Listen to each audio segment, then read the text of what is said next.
विद्यालयाच्या प्रगतीला सर्वांनीच हातभार लावून विद्यालयाचे नाव अधिकच उज्ज्वल करावे असे प्रतिपादन रयत शिक्षण संस्थेचे मॅनेजिंग काउन्सिल सदस्य लोकनेते रामशेठ ठाकूर यांनी कामोठेमध्ये स्नेहसंमेलनावेळी केले। कामोठ्यातील रयत शिक्षण संस्थेच्या लोकनेते Ramsheth Thakur English medium school आणि ज्युनियर कॉलेजमध्ये स्नेहसंमेलनाची मोठ्या उत्साहात संपन्न झाले। नेहमीच नाविन्याचा ध्यास घेणाऱ्या विद्यालयात दरवर्षीप्रमाणे यंदाही लक्षित चले लक्ष्य की ओर ही संकल्पना घेऊन स्नेहसंमेलन सादर झाले। हा सोहळा विद्यालयाचे चेअरमन आमदार प्रशांत ठाकूर यांच्या उपस्थितीत संपन्न झाला। विद्यार्थ्यांच्या विकासात सातत्य राखणाऱ्या या विद्यालयात यंदाच्याही स्नेहसंमेलनात विविध श्रवणीय आणि नयनरम्य नृत्याविष्कार सादर झाले। या कार्यक्रमात संपूर्ण वर्षभरात विविध क्षेत्रात नेत्रदीपक कामगिरी केलेल्या विद्यार्थिनींचा पारितोषिक वितरण सोहळा संपन्न झाला। या कार्यक्रमासोबतच विद्यालयाच्या संगीत विभागातर्फे विद्यार्थ्यांनी विविध गीते सादर केली, ज्याला सर्वांनीच मनसोक्त दाद दिली। विद्यार्थ्यांसोबतच शिक्षकांनाही पारितोषिके देण्यात आली। त्याचबरोबर विभागवार उत्कृष्ट शिक्षकाचे पुरस्कारही दिले गेले।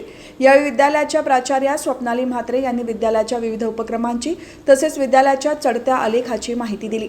यावर्षी विद्यालयाला रयत शिक्षण संस्थेतर्फे दिल्या गेलेल्या उपक्रमशील शाळा या पुरस्काराचीही त्यांनी माहिती दिली। कला, क्रीडा, सांस्कृतिक, संगीत अशा सर्व क्षेत्रात उत्तुंग भरारी घेतल्याचे त्यांनी आपल्या प्रास्ताविकाच्या भाषणातून सांगितले। विद्यार्थ्यांची प्रगती अशीच उत्तरोत्तर वाढावी यासाठी शुभेच्छा देत विद्यार्थ्यांचे कौतुक विद्यालयाचे चेअरमन आमदार प्रशांत ठाकूर यांनी केले।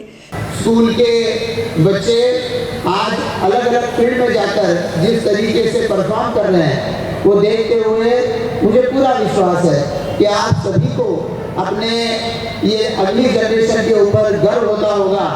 और स्कूल जिस कर्मवीर भवराव पाटिल जी को उनके सिद्धांतों को मानता है, कर्मवीर भवराव पाटिल जी जिन्होंने इस संस्था की शुरुआत जब की थी तब चाहे शहर होने दीजिए या गांव होने दीजिए, शिक्षा यानी एक जिनके घर में बहुत सारा धन है ऐसे लोगों की वो एक फैसिलिटी हुआ करती थी। गरीब बच्चों को या गरीब मिडिल क्लास, उस वक्त मिडिल क्लास ही नहीं था, या तो अमीर हुआ करते थे या गरीब हुआ करते थे, तो ऐसे मिडिल क्लास या लोअर इनकम ग्रुप के लोगों के लिए शिक्षा यानी बहुत ही कठिन काम हुआ करता था। मंच पर सम्मानीय रामशेठ ठाकुर जी उपस्थित हैं। हमारे इस पनवेल तालुका से जब उन्होंने अपनी मैट्रिक की शिक्षा पूरी की तो उनको पढ़ाई करने के लिए और जहाँ पर वो पढ़ाई कर सके उनके लिए कोई कॉलेज यहाँ पर नहीं था, लेकिन उनको सातारा में कर्मवीर भवराव पाटिल जी ने जो कॉलेज शुरू किया था जिसमें अर्न एंड लर्न ये स्कीम की गई, जिसके माध्यम से आप सीखते सीखते अपनी पढ़ाई के लिए जो व्यवस्था करनी पड़े उसकी आज व्यवस्था हो सकती है। ऐसे अर्न एंड लर्न स्कीम के माध्यम से पढ़ाई की। और इसी तरीके से महाराष्ट्र से कभी बाहर जाकर भी रयत शिक्षण संस्था ने सैकड़ों गांवों में ये पढ़ाई की एक तरीके से जोत जलाई हमने देखा है। कर्मवीर अन्ना जिन्हें पद्म भूषण पुरस्कार से सम्मानित किया गया, और ये शिक्षा का क्षेत्र का उनका कार्य ये आज पूरे महाराष्ट्र ही नहीं देश भर में सभी लोगों के सामने एक दीप स्तंभ की तरह काम कर रहा है।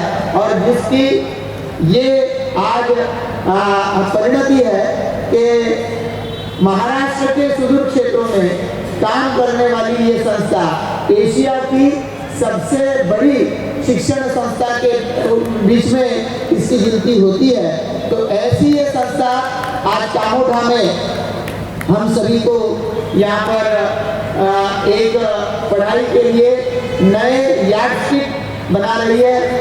ये जो मैगजीन अभी यहाँ पर रामशेठ ठाकुर जी के हाथों से इसका विमोचन हुआ, इसके फ्रंट पेज पर जो फोटो है ये फोटो बताती है कि रयत शिक्षण संस्था के इंग्लिश पढ़ाने वाले स्कूल में सबसे अच्छे स्कूल का किताब हमारी रामशेठ ठाकुर स्कूल को मिला है। इसके लिए मैं स्कूल की प्रिंसिपल और उसी के साथ साथ सभी टीचर्स और सभी स्टूडेंट्स पेरेंट्स को भी शुभकामनाएं देना चाहता हूँ। या कार्यक्रमाला रयत शिक्षण संस्थेचे जनरल बॉडी सदस्य महेंद्र घरत, वाय.टी. देशमुख, रायगड विभागाचे विभागीय अधिकारी मोहन कोंगेरे, सहाय्यक विभागीय अधिकारी विकास जगताप, कमिटी सदस्य राजेश कायकर, भाजपचे कामोठे शहर अध्यक्ष रवींद्र जोशी, माजी नगरसेवक डॉक्टर अरुणकुमार भगत, विकास खरत, आशाताई भगत, अविनाश कुलकर्णी तसेच विद्यालयाच्या पर्यवेक्षिका सारिका लांजूरकर, कुसुम प्रजापती, नेहा खन्ना यांच्यासह शिक्षक, विद्यार्थी आणि मान्यवर उपस्थित होते.